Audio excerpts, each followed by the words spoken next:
This channel does not promote any violent, harmful, or illegal activities. All content provided by this channel is meant for an educational purpose only.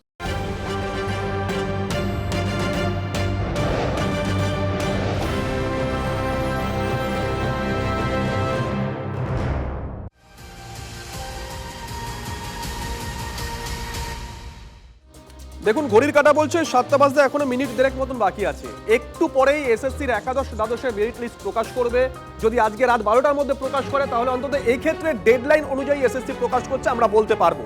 এখনো পর্যন্ত যা খবর তাতে 18,500 জনের নাম থাকতে পারে মেরিট লিস্টে। সুমন মহাপাত্র আমাদের সঙ্গে রয়েছেন। সুমন, 18,500 হোক 18 হোক যে সংখ্যাটাই হোক না কেন, এই মেরিট লিস্টে কি থাকতে পারে? নাম আর রোল নাম্বার 1, 2 যাদের নাম রইলো এরপরে কি হবে? তা কি প্রত্যেকেই চাকরি পাবেন নাকি পরবর্তী পদক্ষেপ কি রয়েছে, স্টেপ কি রয়েছে, কি জানতে পারছি আমরা? শুভজিৎ, এখনো পর্যন্ত সূত্রের যা খবর, আজকে হয়তো ডেডলাইন ফেল হবে না। আজকে হয়তো এই মেরিট লিস্ট প্রকাশ হয়ে যাবে কিছুক্ষণের মধ্যে, হয়তো ঘন্টা খানেকের মধ্যে এই মেরিট লিস্ট বেরোবে, যেখানে 18,500 মতো নাম থাকবে, যেখান থেকে চাকরি হবে 12,000-এর। প্যানেল হবে একটা, আর বাকিটা থাকবে ওয়েটিং লিস্টে। যারা ওয়েটিং লিস্টে থাকবেন, যদি প্যানেল থেকে কেউ চাকরি নিতে অস্বীকার করেন তাহলে তিনি ওয়েটিং লিস্ট থেকে চাকরি পাবেন। তবে এ কথাটা হলফ করেই বলা যায়, আমাদের সোর্স যেটা কনফার্ম করছে যে অনেক চাকরিহারা তিনি কিন্তু এই প্যানেলে নেই, অর্থাৎ তিনি কিন্তু চাকরি পাচ্ছেন না। ফলে 11-12-এ চাকরি করার স্বপ্ন হয়তো 2016 এসএলএসটির অধরাই থেকে যাবে, তাকে 9-10-এর জন্য ওয়েট করতে হবে।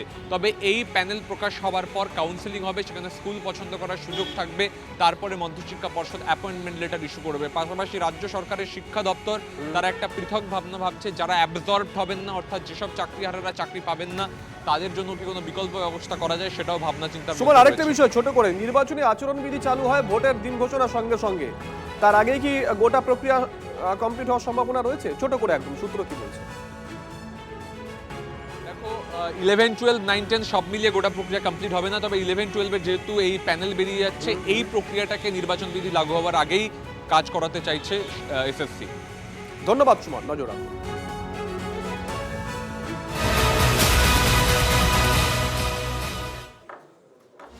$5,250 টাকা, এই সামান্য টাকায় মাস কি চলে? এই প্রশ্নটা আমাদের নয়, এই প্রশ্ন আশা কর্মীদের। কারণ এই দাবিতেই আজ তারা রাজপথে নামে। এছাড়াও একাধিক দাবি রয়েছে তাদের, ভাতা নয় বেতনের দাবি, এর পাশাপাশি সরকারি ছুটি, এরকম একাধিক দাবিতে আজ রাজপথ উত্তাল হয় হাজার হাজার আশা কর্মীর দাবিতে, তাদের প্রতিবাদ মিছিলে। তবে কোনো কি আদৌ কোনো রফাসূত্র মিলল? না, মিলল না। সেই বিষয়ে আসবো, তবে তার আগে একটু ছবি দেখাই আপনাদের। একদিকে দেখছেন আপনারা স্বাস্থ্য ভবনের সামনের ছবি, অপরদিকে আপনারা দেখছেন কলকাতা পুরসভার সামনের ছবি, এসএন ব্যানার্জি রোডের ছবি। আজকের কিভাবে রাজপথ প্রায় অবরুদ্ধ ছিল, হাজার হাজার আশাকর্মীরা তারা রাস্তায়, একাধিক দাবি তাদের, ভাতা নয় বেতন, সরকারি ছুটি সহ একাধিক দাবিতে আজ উত্তাল হয় রাজপথ। তবে শেষমেশ ঠিক যেরকম বলছিলাম যে স্বাস্থ্য ভবনে যে বৈঠক, সেই বৈঠকে কি রফাসূত্র মিলল? না, মেলেনি। শুধুমাত্র বকেয়া মেটানোর আশ্বাস মিলেছে স্বাস্থ্য ভবন থেকে। কিন্তু এরপর কি জানবো, সুজয় রয়েছে আমাদের সঙ্গে। সুজয়, স্বাস্থ্য ভবনে বৈঠক হলো, কিন্তু বৈঠকে তো কোনো রফাসূত্র পাওয়া গেল না। এরপর কি বলছেন আশাকর্মীরা?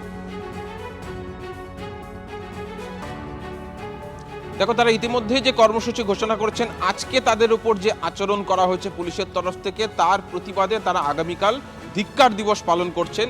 একই সঙ্গে যারা গত কয়েকদিন ধরে আশাকর্মীরা যে কর্মবিরতি পালন করে আসছিলেন, সেই কর্মবিরতি তারা চালিয়ে যাবেন, এটাই তাদের বক্তব্য। তার কারণ তারা চেয়েছিলেন শুধুমাত্র বকেয়া মেটানো নয়, তারা চেয়েছিলেন বেতন বাড়ানোর আশ্বাস দিক সরকার, বা বেতন বাড়াক, যেটা তাদের 10 থেকে 15,000 টাকা করা হোক।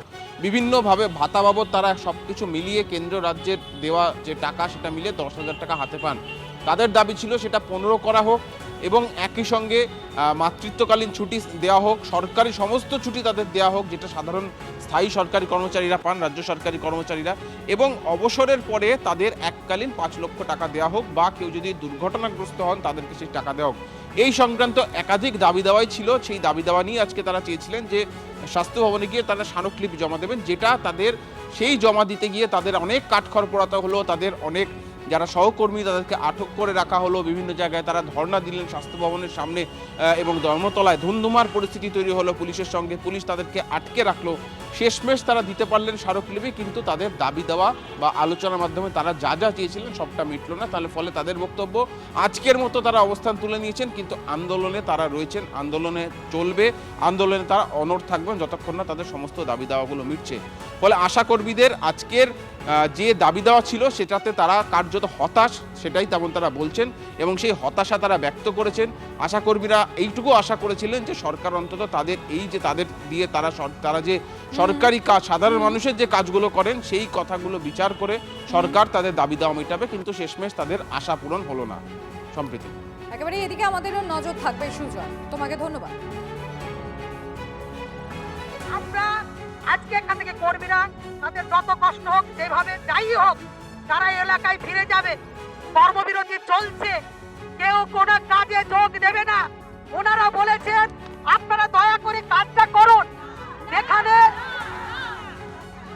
যেখানে মায়ের মৃত্যু, এর মধ্যে মায়ের মৃত্যু, শিশুর মৃত্যু নাকি ঘটে যাচ্ছে। মায়ের মৃত্যু, শিশুর মৃত্যু যদি ঘটে, সে দায় সরকারকে নিতে হবে এবং সরকারকে নিতে হবে এই কারণে, কারণ তারা এটা হতে দিচ্ছেন। সরকারের কোনো স্বাস্থ্য পরিকাঠামো নেই। ভাতা নয়, বেতনের দাবি।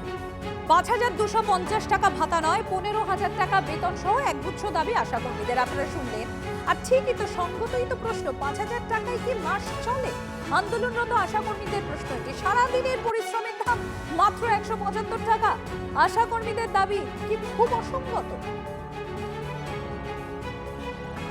৫,২৫০ টাকা মাইনে আমাদের আর চলে না। এটা এক সপ্তাহ খাবার হয়, আর ৩ সপ্তাহ কি করে চলবে? আমাদের পাওনা টাকা তারা বকেয়া রেখে দিচ্ছে। যখন আমরা বারবার বলছি বকেয়া রাখছে, বর্তমান বাজার ধরে বলুন ৫,২৫০ টাকায় কি করে চলে একটা মানুষের? প্রত্যেকে অসুস্থ হয়ে পড়েছে, প্রত্যেক দিনের আমরা অসুস্থ হয়ে পড়েছে বিভিন্ন জায়গায়। বাড়ি থেকে বেরোনো থেকে পুলিশ হ্যারাসমেন্ট করে যাচ্ছে আমাদেরকে। এতটুকু মাইনের মধ্যে আমরা চালাতে পারছি না সংসার, আমাদের প্রচন্ড কষ্ট হচ্ছে। টাকা পয়সা দিচ্ছে অথচ আমাদের বেতন বৃদ্ধির থেকে কোনো নজর দিচ্ছে না। প্রচুর খাটনি খাটাচ্ছে, কাজ করাচ্ছে। আশা কর্মীদের আন্দোলনে পুলিশের বিরুদ্ধে অতি সক্রিয়তার অভিযোগ। রাজ্য সরকারকে চাচা ছোলা ভাষা আক্রমণ করেছেন শুভেন্দু অধিকারী, পাল্টা দিয়েছেন কুণাল ঘোষ। বর্বর সরকার, ইতর পুলিশ মহিলাদের উপরে যেভাবে অত্যাচার করেছে গোটা রাজ্য জুড়ে, আশা মা দিদি বোনেদের উপরে, এটা সমর্থন করা যায় না। বর মানে দুবার বর। ওটা আজ সকালে উঠে হিরণের ছবি দেখেছেন, দ্বিতীয়বার বিয়ে, সেই জন্য বর বেরিয়ে যাচ্ছে, বর। এটা বর্বর সরকার ছাড়া আর ইতর পুলিশ ছাড়া হয় না। গোটা বাংলা দেখছে, আর কয়েকদিন আছে, এপ্রিল মাসে বিদায় হবে। এগুলো ফাটা রেকর্ড। ভোট এলে বাজায়, ভোটের পর খুঁজে পাওয়া যায় না।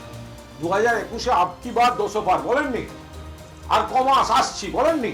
এই সবটাই তো বলার পর প্রত্যেকটা উল্টো হয়েছে। তৃণমূল এগিয়ে গেছে আর বিজেপি পিছিয়ে গেছে।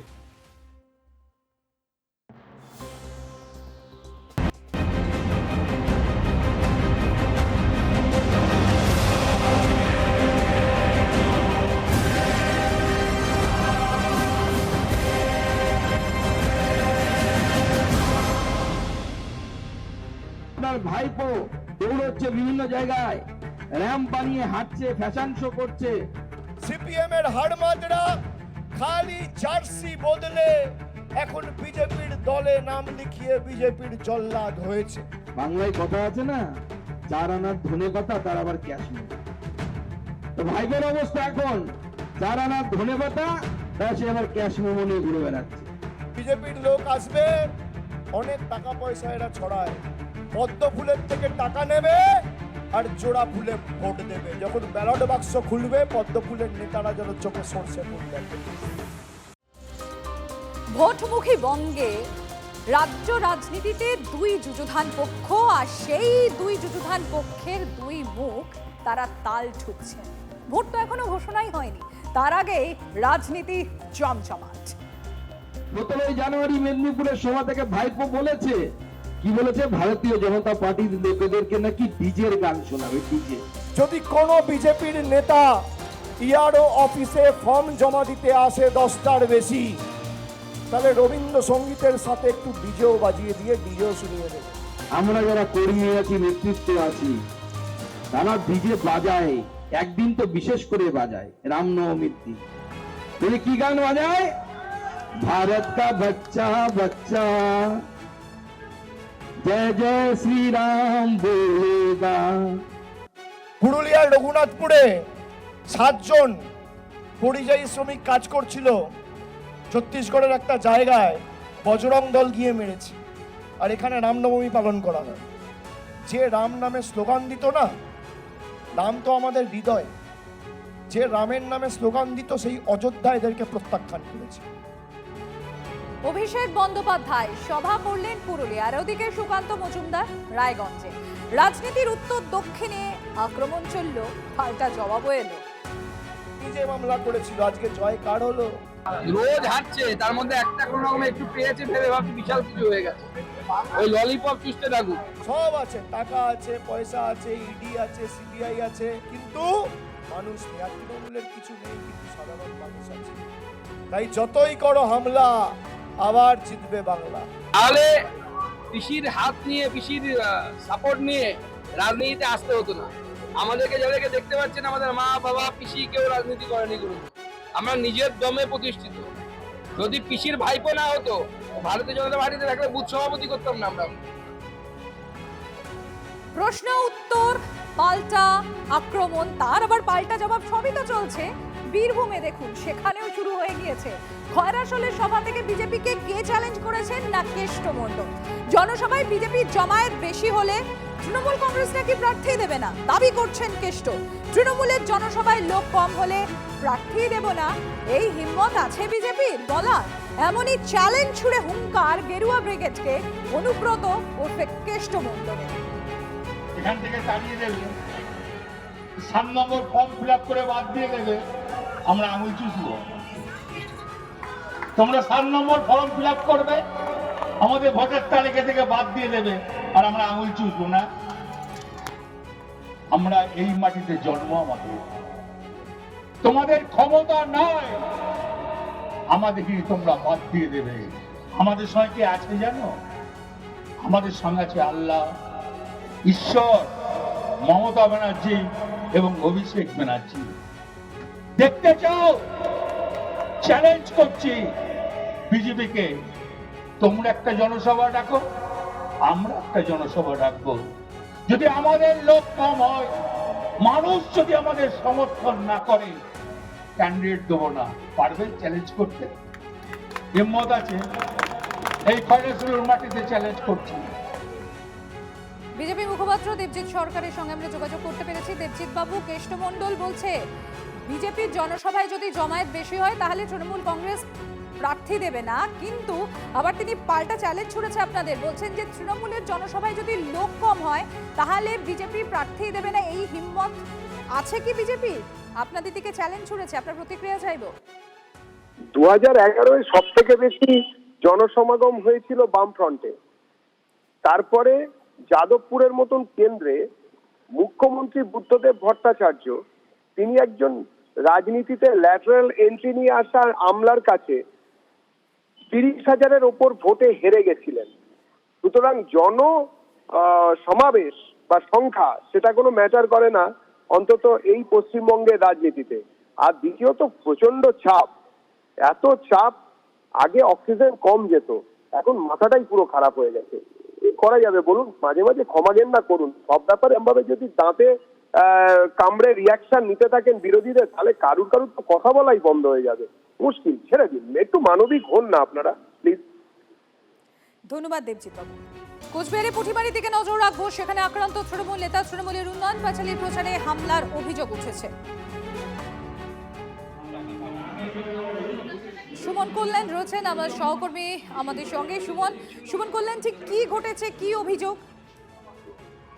দেখো, উন্নয়নের পাঁচালী নিয়ে যখন তাদের গাড়ি যাচ্ছিল, সেই সময় মন্ডল সভাপতি, অর্থাৎ বিজেপির যে মন্ডল সভাপতি পুঁটিমারি ফুলেশ্বরী গ্রামের, তার বাড়ি থেকে হামলার অভিযোগ উঠেছে, আর এই অভিযোগ করেছে তৃণমূল। এই ঘটনায় বিজেপির বিরুদ্ধে অভিযোগ, এবং তৃণমূলের যিনি উপপ্রধান রয়েছেন গ্রামে তিনি গুরুতরভাবে জখম হয়েছেন এমনটাই কিন্তু জানা যাচ্ছে।